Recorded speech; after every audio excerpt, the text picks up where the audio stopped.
Welcome back, everybody, to another deep dive. And this time, we are looking at some really fascinating research that Yeah. came out just this year in 2025. And it's really interesting because it's not just talking about AI in law, in theory or speculating about what could be.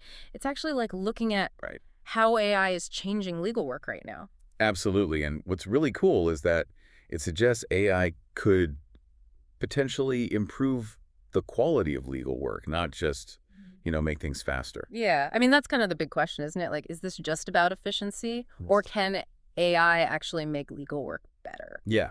But before we kind of jump into the 2025 research, I think it's helpful to rewind a bit. Yeah. Wasn't that long ago that tools like ChatGPT were, making headlines?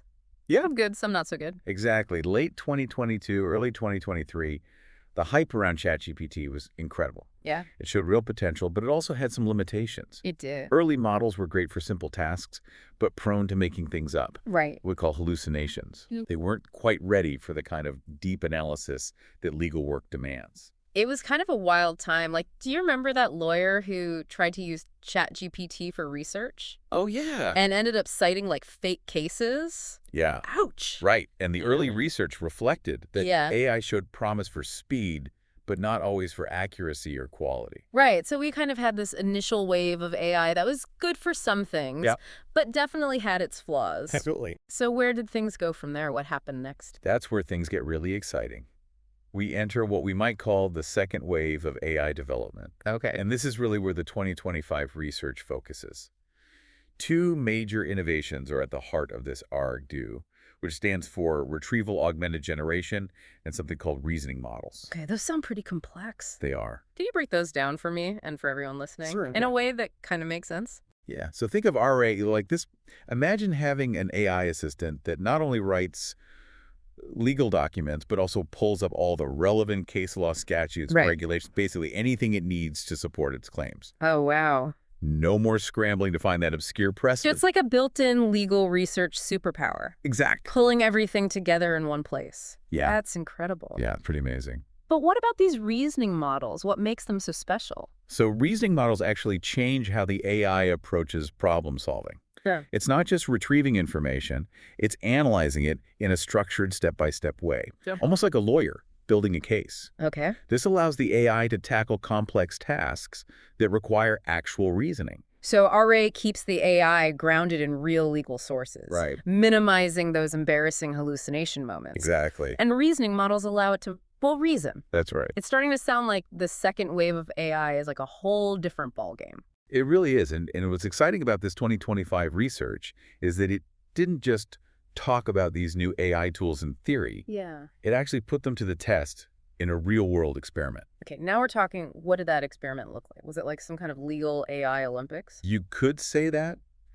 It involved over 100 law students Yeah. and 6 realistic legal tasks, like drafting client emails and legal memos, analyzing complaints, even creating a non-disclosure agreement. So they really put these AI tools through their paces. Did. What kind of AI tools were the students using? So they used 2 different tools. Vincent AI, which leans heavily on that ARG model, and O1 Preview, which utilizes a reasoning model. Okay. And to make sure the results were valid, they also had a control group tackling the same tasks without any AI assistance. It's like a legal AI showdown. It was. Did they make them wear boxing gloves? No boxing gloves, but it was a serious, structured experiment. Okay. The researchers used a randomized controlled trial, Right. not just some flashy demo. They wanted to figure out if these tools actually made a difference in both the quality and speed of legal work. This is what I've been waiting for, drum roll, please. Yeah. What were the results? Did the AI live up to the hype? The results were pretty eye-opening, to say the least. Both tools boosted productivity, no big surprise there. Yeah. But here's the kicker. They also improved the quality of work on several tasks, particularly O1 Preview. Wait, hold on. The AI wasn't just helping lawyers work faster, it was making their work better. That's right. That's huge. It is a big deal. But before you run out and replace your entire legal team with robots, Right? there's a catch. Okay. Neither tool was perfect. Yep. Their effectiveness depended on the specific task at hand. Okay, now I'm really intrigued before we dive into those task-specific results. Yeah. I want to hear from you, the listener. Yeah. What stood out to you so far? Is this as mind-blowing for you as it is for me? I'm also eager to hear your thoughts. What resonates with you? Hmm. And remember, while these results are exciting, this is still early research. The AI landscape is changing rapidly, and there's so much more to explore. Exactly. This deep dive is just a glimpse into the future of lawyering.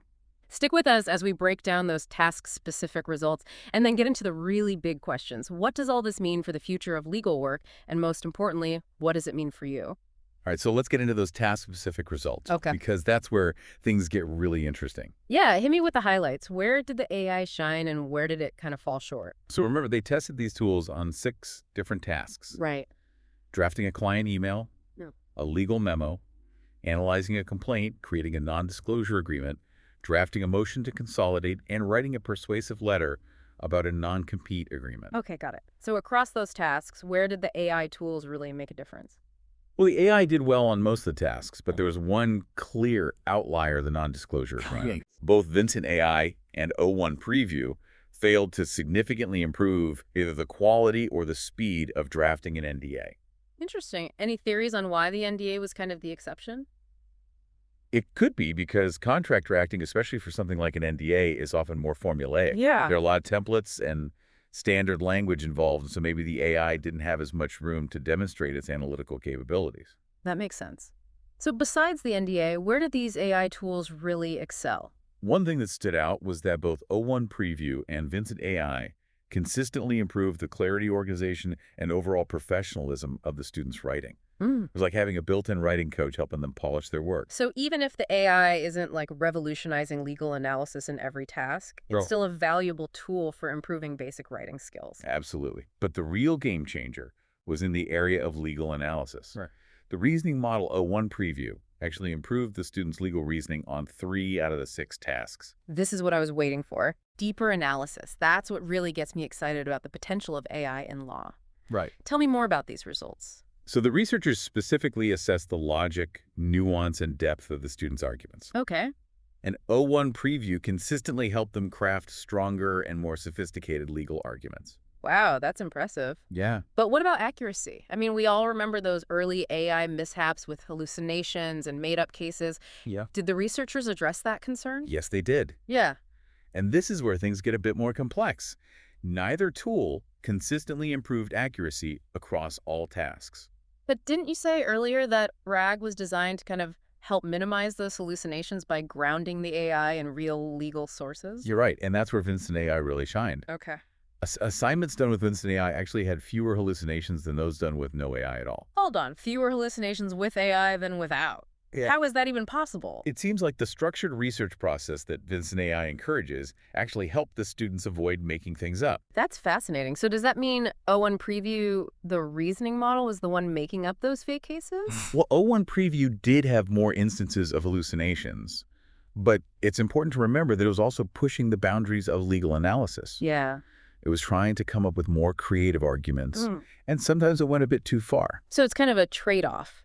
It is. The more ambitious the AI, the greater the potential for both brilliant insights and creative errors. Exactly. And that brings us to a really important point.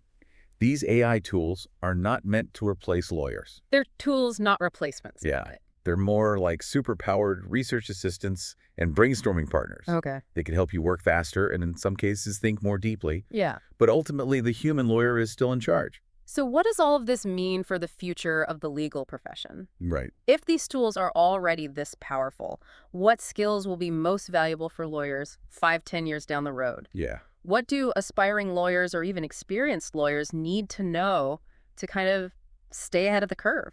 That's the million-dollar question. Yeah. And it's precisely why this research is so important. Yeah. The future of lawyering isn't about being replaced by AI. It's about learning to work with AI, Okay. to leverage its strengths while recognizing its limitations. So we're talking about like a whole new set of skills and a new way of thinking about legal work. Absolutely. Critical thinking, Not like, judgment, the ability to see the big picture, and of course, strong ethical grounding. These are the things that will set human lawyers apart from even the most advanced AI. okay, that makes a lot of sense. But I'm curious to get your take on something. I mean, I'm excited about this AI-powered future, Yeah, but I also know some people are apprehensive. right. What do you say to those who are worried about AI taking over the legal profession? I understand their concerns. Yeah. Change can be unsettling, especially when it comes to something as fundamental as how we practice law. Right. But I think it's important to remember that AI is a tool. Hmm. It's up to us, the human beings, to decide how we use it. Sure. We have the power to shape this future, to ensure that AI is used responsibly and ethically to enhance our work, not replace us. That's a great point. It's not about AI versus lawyers. It's about AI and lawyers working together to create a better legal system. Exactly. And to do that, we need to be having these conversations. We need to be exploring the potential of AI while also being mindful of its limitations. We need to be training the next generation of lawyers to be not just legal experts, but also tech-savvy collaborators. I love that tech-savvy collaborators. That's the future, right? It is, and it's a future that's being built right now. All right, listener, I want to hear from you. Are you excited about this AI-powered future of law? Yeah. A little apprehensive? Share your thoughts with us. And stay tuned, because in the final part of this deep dive, we're going to explore some even bigger questions. How will legal education need to adapt to prepare students for this new reality? What new opportunities might emerge for lawyers in this rapidly evolving landscape? And most importantly, what role will you play in shaping this future? Don't go anywhere. All right, so we're back, and we've talked about how AI is already changing the game for lawyers, but I think the really big question is, where do we go from here? Yeah. What does this all mean for the future of the legal profession? It really is the big question. Yeah. And I think it's something that everyone listening should be thinking about. Yeah. Whether you're a seasoned lawyer, a law student, or even just, someone curious about the future of law. Absolutely. It's a conversation we all need to be part of. Yeah, and one of the biggest areas where I think we're going to see the impact of AI is in legal education. Absolutely. So if AI is becoming this powerful tool for lawyers, how do law schools need to adapt Right. to prepare students for this new reality? Well, I think you have to think about the skills we've been discussing. Critical thinking, judgment, ethical decision-making. Those need to be at the forefront of legal education. Yeah. It's not enough to just teach students how to research the law or draft a contract. Right, because AI can already handle a lot of those tasks. Exactly. Law schools need to focus on developing those uniquely human skills that AI can't replicate. The ability to analyze complex situations, weigh different perspectives, make sound judgments even under pressure. So it's about training lawyers to be effective thinkers, not just legal technicians. Precisely. And I think we'll also see a shift in how legal education is delivered. Okay. Imagine law schools where students get constant AI-powered feedback on their work. Wow. It's like having a virtual mentor available 24/7.